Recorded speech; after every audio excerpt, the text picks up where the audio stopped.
Саламатсыздар ма? 2022 жылы 1-ші желтоқсанда жоғары сот кеңесінің кезекті мәжілісінде 81 бос орынға арналған конкурстың қорытындысы шығарылды.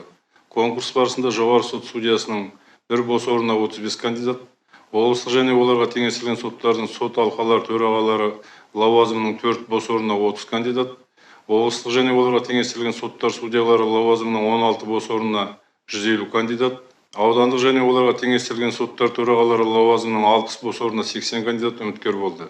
Байқау аясында әрбір үміткердің сот төрелігін жүзеге асыру сапасы, этиканы сақтау және қарым қабілеті жөніндегі басқа да маңызды мәліметтері жан-жақты және толық зерттеліп, көрсеткіштеріне кешенді бағалау жүргізілді.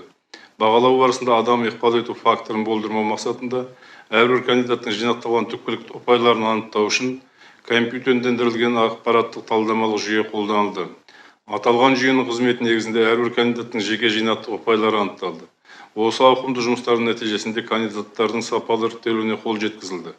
Конкурста кандидаттардың ең көбі, яғни Алматы қалалық сотының судьялық лауазымының 2 бос орнына 72 кандидат қатысса, ең аз Атырау облыстық сотының судьялық лауазымының 2 бос орнына 11 кандидат қана үміткер болды. Сонымен қатар аудандық және оларға теңестірілген соттар төрағалары лауазымының 8 бос орнына 1-1 кандидат орналасуға ниет білдірген жоқ. Мәжіліс қорытындысы бойынша конкурсқа қатысқан 295 кандидаттан 60 кандидатқа лауазымға тағайындау жөнінде ұсыныс берілді. Аталған кандидаттардың ішінде 16-сы мемлекеттік ведомстволық наградалармен марапатталған, 4-еуі кадр резервінде тұрған, 11 магистр дәрежесінің иегерлері, 3-еуі президент жанындағы мемлекеттік басқару академиясын, 2-еуі жоғары сот жанындағы сот төрелігі академиясын бітірген.